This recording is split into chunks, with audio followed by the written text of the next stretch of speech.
2014 is so back. This is the Synoid Gammacor, and 1999 has given it a much needed buff.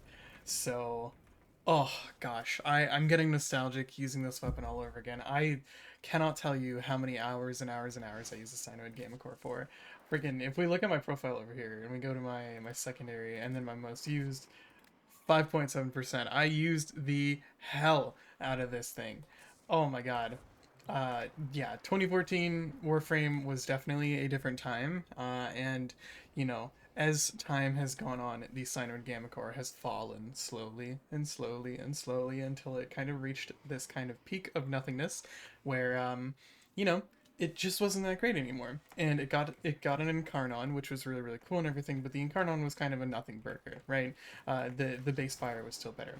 However, now we have something called secondary enervate, and that lets us do this with the Sign of Gammacor. Let it ramp up, let it ramp up, let it cook, let it cook, let it cook. Oh yeah, oh yeah, oh yeah. Now I'm gonna be honest, this is not the most fuck. This is not the most impressive weapon I've showcased on my channel, but I think it is really cute. If you give this thing some stuff like Cyto 9, like guaranteed heat procs, because I'm running a heat pyro build, then you're going to see immediately like this thing is instantly going to start doing quite a bit more damage. But let me explain why this is so good and why this is working the way it is. First of all, I'll go up the Incarnon tree. Freaking the evolution, the Incarnon version of this weapon does not matter whatsoever. We don't care about this. It's so much of a nothing burger that it just like it's cool. It groups enemies. It does cold damage, but like, come on, like, I can just kill them outright. In few shots is amazing. This is going to give us base damage.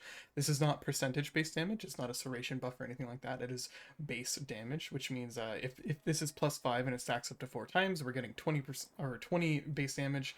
Whereas, you know, if we look at Sage's Resolve, you know, we'd only be having access to 10. So I guess when this is stacked up, it's 26 base damage versus 10 base damage, which is exactly what you need to know.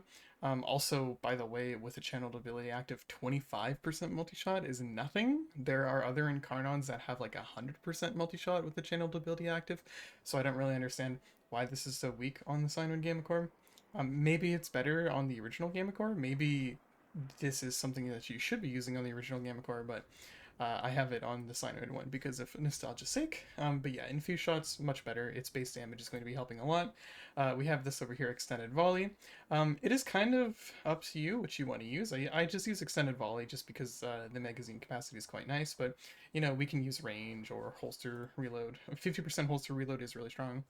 Now, most people are going to go for critical parallel, but in this case, it is not the most useful thing to us. Survivor's Edge is pretty okay, but what we really want is elemental balance to increase our status chance as much as we can. The Synoid Gammacor does have really good status chance, and we can make it a lot better. And the reason we want to increase it so much is that it can kind of compete with Kuvanukor, which I'll show you exactly what this build is in a second. But basically, this is the build that we're running over here. This might be a little bit weird when you're kind of looking at it, because you see, oh, we have a crit damage mod, but no crit chance. That is because we are using secondary Enervate. This is such a busted arcane, it's not even funny. This thing basically, how it works is when you hit an enemy, you get plus 10% crit chance, and this resets after 6 big critical hits. What are big critical hits? They're orange crits. Warframe decided to name them. If we hover over the critical chance thing here, they decided to name orange crits big crits, and then red crits are super crits. So we have base crits, big crits, and then super crits, which is super duper weird. I don't understand why they wouldn't just call them orange crits or tier 2 crits or something like that, but that's why. So basically, when we hit 6 of those things, it resets the counter and it goes down. So your crit chance will continually get higher and higher and higher and higher until that it has the condition that it reaches 6 of those big critical hits, aka the orange ones, and then it'll just reset and it'll start building that up again and again. So what are we doing here with this build? Well, we want a lot of multi-shot because we have a bunch of status hits. Hiccup, oh god. Beam weapons are really good at applying status effects. If you didn't know, basically beam weapons, when they do apply a status effect, they actually apply two of them at once. I don't know why. It's just beam weapon stuff. So, I mean, it's really convenient that we're able to do something like this.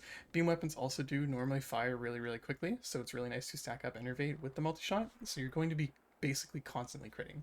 Something I forgot to mention about this as well is that this 10% chance here, as far as I know, I could be wrong, don't quote me on this, I think it is a flat bonus, aka if you landed 10 shots on an enemy, you'd have a plus 100% crit chance. I think it works that way. I haven't really tested it. Am I going to test it? No, I'm lazy. I'm sick. I don't want to do this. But I thought this build was really silly, so I'm going to show it to you. But yeah, Galvanized Diffusion, we want as much multi-shot as we can get on this thing. Definitely experiment with Lethal Torrent. That totally is an option to you if you really feel like you wanted it. If you really wanted to, you could put Lethal Torrent where Scorch is, but I also like having Scorch here because it increases our chance of getting a heat status effect, and realistically, because this is a heat build, we want as much heat as possible. Unironically, having Magnetic on this is kind of a blessing and a curse, because you're going to have a lot of damage to Overguard. However, it's going to kind of suck because now you're going to be applying, Magnetic. It's basically throwing itself in between the viral and the heat, and so now your status chance kind of needs to decide if it should favor viral or if it should favor heat. And so it's just kind of one of these things where if Magnetic wasn't here, then we would have a higher status weighting on heat, which means we would get more heat procs, which is exactly what we want. So that's why we have the 2 heat mods here to increase it by much more than the other ones that we have here. Anyways, blah blah blah blah blah. Prime Target Cracker just to increase our critical chance. Hornet Strike is here specifically because we Galvanized Shot is not multiplicative. So in this case, we're only really applying 3 status effects, even in our Incarnon mode. And unless you're priming, Galvanized Shot is not going to be as useful as Horn Strike. However, if you are priming, then please use Galvanized Shot because it will be better. Merciless Gunfight is actually really nice. This came with the 1999 update as well. This just gives us some extra crit damage and some punch through, which is really, really nice. And then we have all of our status mods over here, and then a primed heated charge for big damage. The XLS slot can just be beam length. Ruinous extension over here. I can't be fucked to put the other forma in here. I'm so tired right now. Everybody, my entire family is sick. So I don't think you can hear it in my voice, but my body feels like it's made of like rusty metal. But you can put beam length in here. The beam length is already like 40 meters or something like that. I think it's already like very, very high. So I mean, yeah, beam range, which is 40 right now, so that should be 40 meters if we really quickly ping this guy over here.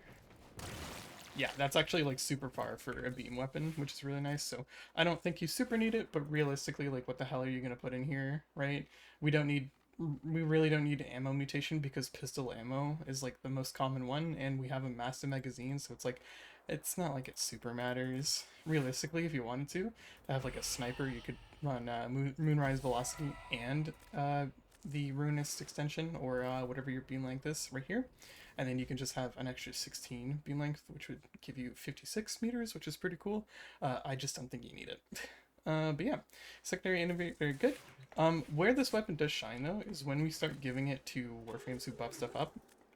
As you saw over here, I have Cyto 9, and running heat on Cyto 9, obviously, we're forcing those heat procs to happen at the same time that we are basically doing that, and so now you can see that the damage is much, much better when we have forced and guaranteed.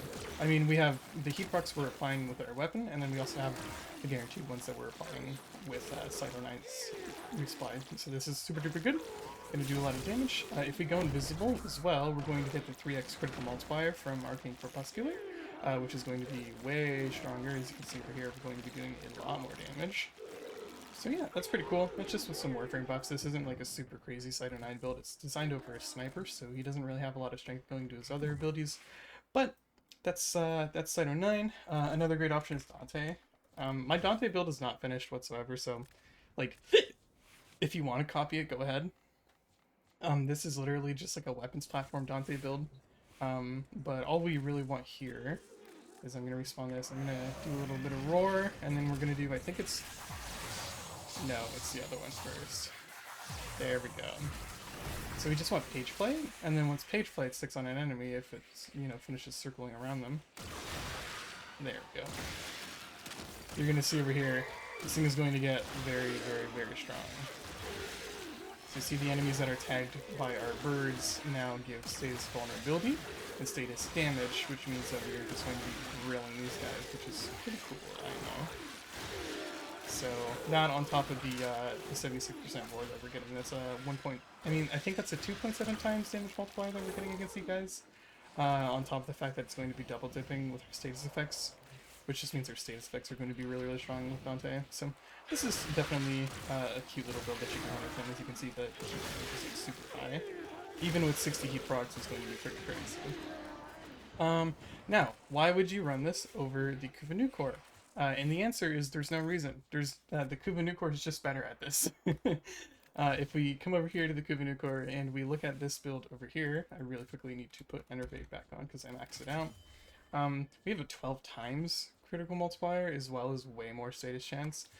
So, like, this is just going to do quite a bit better. If we don't prime them or anything like that, you can see over here that we are going to be stacking on our status effects quite a bit. The other part is that this will also chain it to other enemies, which is really, really nice. And so we are just going to kind of be killing crowds a lot quicker and stuff like that. But realistically, it is, you know, it's 2014, and then that's, you know, what we're going to be playing, which is the Synoid Gammacor. So yeah, as you can see, if we use this exact same setup with Gammacor, it's a lot stronger.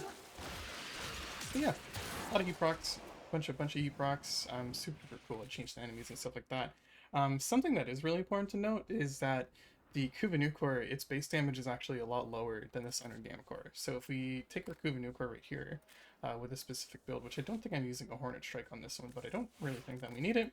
If we compare this to the Synoid Gammacor, we're going to see over here that our base damage is 800. So 800 times 5 versus 200 times 12, yada yada, the math works out to blah blah blah blah blah. However, you know, generally the Kuvanucor is just going to be better at enervate stuff than the Synoid Gammacor is, which it sucks, but this isn't meant to be like a super sweaty or anything video or anything like that. This is not a level cap build, though the Kuvanucor will take you to level cap. I don't think that the Synoid Gammacor will be able to cut it unless you're using crazy Dante Warframe buffs like I am right now. But I think it is really silly. This is like a super old weapon now. Definitely one that I played a lot with when I was a wee little lad, so it is just nice to be able to bring this into a mission, actually have it do like meaningful damage. But yeah, that's just a short little video, something cute, something fun. But you guys have a lovely day, and I'm gonna go right back into bed because I feel like garbage. Goodbye.